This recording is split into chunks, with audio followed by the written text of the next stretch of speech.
بسم اللہ الرحمن الرحیم۔ السلام علیکم ورحمۃ اللہ وبرکاتہ۔ رمضان شہر الصدقۃ، رمضان صدقہ کا مہینہ۔ آج ہم بات کریں گے کہ نبی صلی اللہ علیہ وسلم رمضان المبارک میں کس طرح سے سخاوت کرتے تھے اور ہم کس کس طرح سے صدقہ و خیرات کر سکتے ہیں۔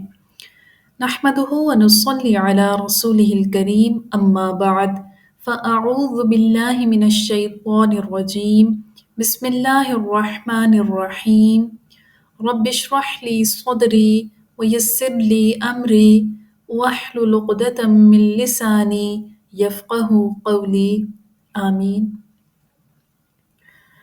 رمضان سخاوت کا مہینہ ہے۔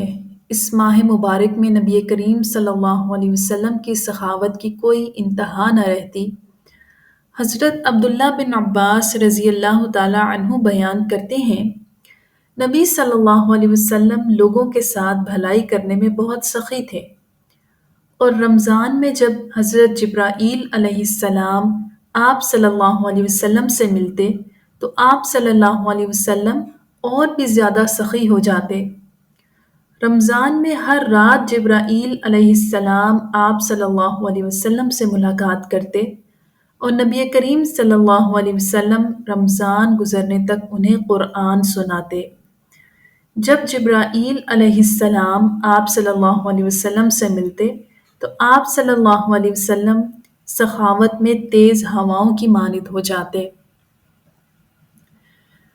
اس حدیث مبارکہ سے یہ بات سامنے آتی ہے کہ نبی کریم صلی اللہ علیہ وسلم رمضان میں باقی تمام سال کی نسبت زیادہ صدقہ و خیرات کرتے، اور اس طرح سے کرتے کہ اس صدقے کا فائدہ ہر ایک کو پہنچتا جس طرح تیز ہوا ہر جگہ پہنچ جاتی ہے۔ تو ہمیں کیا کرنا چاہیے؟ تو ہمیں بھی چاہیے کہ اس ماہ مبارک میں زیادہ سے زیادہ خرچ کریں، اور یاد رکھیں کہ صدقہ کرنے سے مال کم نہیں ہوتا بلکہ اللہ تعالیٰ اس کا اجر کئی گنا بڑھا دیتے ہیں۔ اہل و عیال، رشتہ داروں، فقراء اور مساکین پر خرچ کرنے کے علاوہ نیکی کے دیگر کاموں مثلا مساجد کی تعمیر و ترقی، مسافر خانوں کے قیام، کنووں کی کھدائی اور پانی پینے کا انتظام بھی کرنا چاہیے۔ اسی طرح دین کی تعلیم و تبلیغ اور اس راہ میں نکلے ہوئے طالب علموں کے تعلیمی اخراجات پر خرچ کرنا بھی بہترین صدقہ جاریہ کا کام ہے، کیونکہ فی سبیل اللہ خرچ کیے جانے والے مال کو اللہ تعالیٰ اپنے ذمہ کر شمار کرتے ہیں، اور یہ بہت بڑی خوشخبری ہے۔ ارشاد باری تعالیٰ ہے، من ذا الذی یقرض اللہ قرضا حسنا فَيُضَاعِفَهُ لَهُ أَضْعَافًا كَثِيرًا۔ کون ہے وہ جو اللہ کو قرض حسنہ دے تاکہ اللہ تعالیٰ اسے کئی گنا بڑھا کر اس کو واپس لوٹائے۔ تو اس سے کیا پتہ چلتا ہے کہ جب انسان اللہ کی راہ میں خرچ کرتا ہے، اللہ کے راستے میں کوئی چیز دیتا ہے تو اللہ تعالیٰ اس کو اپنے اوپر قرض سمجھتے ہیں، اور وہ کیسا قرض اللہ تعالیٰ لٹاتے ہیں؟ اللہ تعالیٰ اس کو کئی گنا زیادہ بڑھا کر واپس کرتے ہیں۔ تو اس لیے اللہ کی راہ میں خرچ کرتے ہوئے کبھی بھی دل میں تنگی نہیں آنی چاہیے، بلکہ آپ یہ سوچ کر اللہ کی راہ میں خرچ کریں کہ مجھے اللہ تعالیٰ اس سے بہتر اور اس سے کئی گنا زیادہ واپس لوٹائیں گے۔ اس کے علاوہ رمضان کا مہینہ ہے تو اس کی مناسبت سے روزے داروں کی افطاری کے لیے مال خرچ کرنا بھی باعث اجر و ثواب ہے۔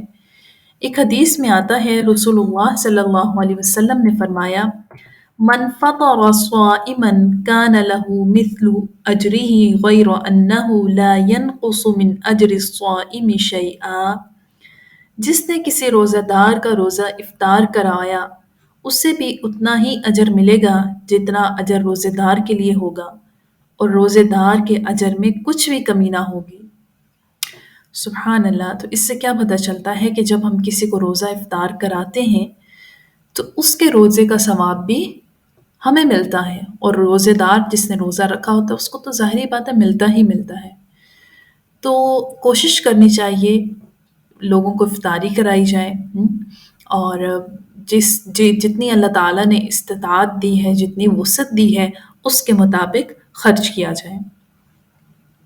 تو اب ہم کرنے والے کام دیکھ لیتے ہیں، کون کون سے کام مزید ہم کر سکتے ہیں۔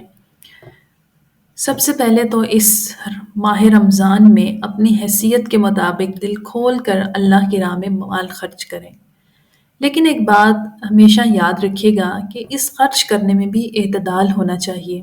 آپ باقی دنوں کے مقابلے میں تھوڑا زیادہ خرچ کریں، لیکن سارا ہی خرچ نہ کر دیں۔ یہ چیز بھی اللہ تعالیٰ کو پسند نہیں ہے کہ آپ سب کچھ اللہ کی راہ میں دے دیں اور خود خالی ہو کر بیٹھ جائیں۔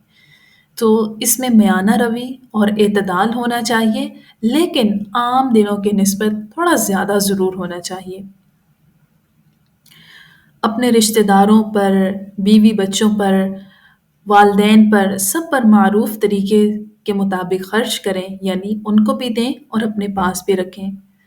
اور وہ لوگ جن کے پاس زیادہ نہیں ہیں، جیسے فقراء ہیں، مساکین ہیں، ضرورت مند ہیں، ان کو بھی کھانا کھلانے میں، افطار کرانے میں، ان کو خرچ کرنے میں بھی، ان پر خرچ کرنے کو بھی یاد رکھیں۔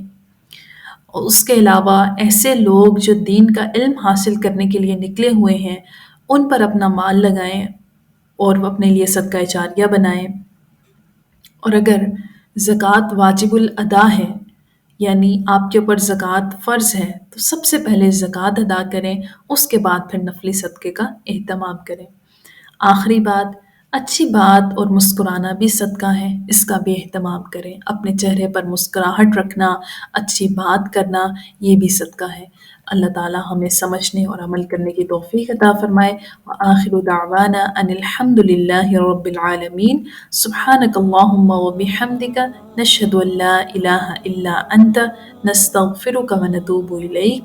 السلام علیکم ورحمۃ اللہ وبرکاتہ۔